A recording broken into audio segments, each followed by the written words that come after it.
Now her name's Guhara, and Guhara is 8 years old when this story starts, living in South Korea, and unfortunately for her, her parents are having a lot of problems in their marriage. And then, one day in 1999, the worst happens. Her mom just leaves. Like, she abandons her and her brother without telling them why or even saying goodbye. And that's it. They never see her again. Even though she only lives a few miles away, she never visits, she never calls, and she eventually signs away her parental rights. While Guhara's dad is taking jobs all over the country working, trying to support them financially. So dad leaves Guhara and her brother with their grandma, and grandma raises them. And so Guhara grows up here, and she's really into singing and dancing, so she works on that a lot.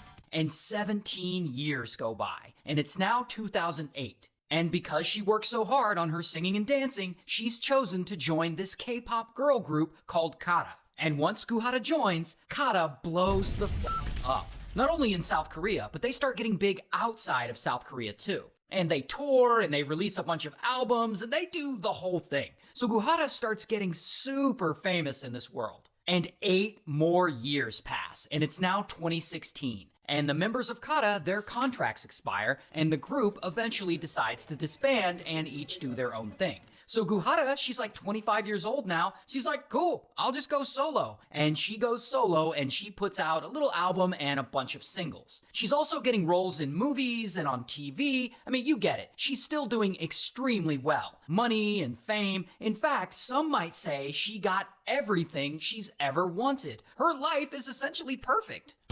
Until... Unfortunately, even with all the success, Guhara is kinda having a hard time, mentally. Apparently, she's never really gotten over being abandoned by her mother, and it's always weighed on her emotions. Not only that, being a K-pop star in South Korea comes with its own set of problems. Like, she's constantly being watched and judged and bullied by the fans and by the public. They microanalyze her every move, and they hold her to an impossibly high, unachievable standard. And so, this negative publicity is a nightmare for Guhara. And suddenly, the public is trashing her, she's getting all kinds of hate online, and it's all building up, and suddenly it feels like no one likes Guhara anymore. And this is a lot for her to take.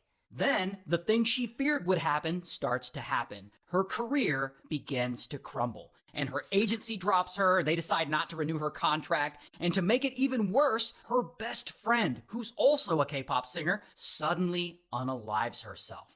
And Guhara is, of course, devastated. I mean, all this horrible stuff is going on with her career, and suddenly she lost her friend? About a month later, she posts this selfie on Instagram with her lying down in bed, and the caption reads, "Good night." And then Guhara, unfortunately, unalives herself.